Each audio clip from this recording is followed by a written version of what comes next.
काय सांगाल सर? मी सर्वप्रथम ह्या परिसरातल्या नागरिकांचं कौतुक करतो की नागरिकांनी हा बिबट्या जो आहे इकडे तिकडे पळत असताना एका घरामध्ये त्याला कोंडून ठेवलं.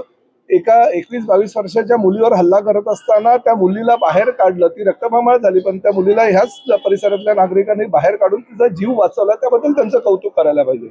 आणि अशा पद्धतीनं जर बिबटे नागरी वस्तीमध्ये येत असेल तर निश्चितपणे धोकादायक आहे. आज मीरा भाईंदरला आले.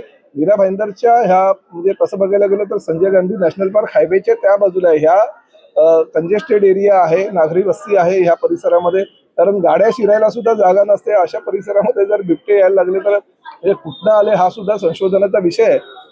खरं तर फॉरेस्ट डिपार्टमेंटनी ह्या मुंबई ठाण्याच्या परिसरामध्ये मीरा भाईंदरच्या परिसरामध्ये त्यांनी AI टेक्नॉलॉजीचा वापर करून CCTV कॅमेऱ्याच्या माध्यमातून मेन कंट्रोल रूम जर त्यांच्याकडे बोरिवली नॅशनल पार्कला किंवा ठाण्याच्या येऊरच्या ठिकाणी ते असेल तर ते असे बिबटे जर नागरी वस्तीत पोहोचले तर ताबडतोब अर्ध्या पाऊण तासात ते पोहोचू शकतील. अशा प्रकारची यंत्रणा करायला पाहिजे. आता बघा 8 वाजता या घटना घडल्या. मी सुद्धा 2 ते 3 वेळा फोन केला, परंतु अद्यापर्यंत फॉरेस्टची टीम आलेली नाही. ते आता लवकरच पोहोचते. ते कारवाई करतील, त्या बिबट्याला जेरबंद करतील, त्यांच्या ताब्यात घेतील. परंतु शेवटी नागरी वस्तीमध्ये नागरिकांवर हल्ला जर हे बिबटे वारंवार करायला लागले तर शहराच्या दृष्टीनं किंवा राज्याच्या दृष्टीनं सुद्धा ही भूषणावह गोष्ट नाही, नक्कीच धोकादायक.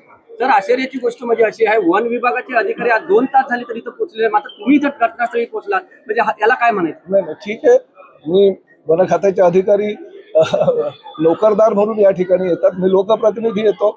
लोकप्रतिनिधी म्हणून ह्या मीरा भाईंदरच्या जनतेने मला 16 वर्षापासून निवडून दिलेलं आहे. तर माझं कर्तव्य आहे की सगळं काही कामधंदा सोडून मी लोकांच्या सेवेसाठी आणि लोकांच्या वेळोवेळी जरा संकटामध्ये येतात त्या जागेवर पोहोचलं पाहिजे. ते माझं कर्तव्य आहे. त्यामुळे मी पोहोचलो म्हणजे काय कोणावर उपकार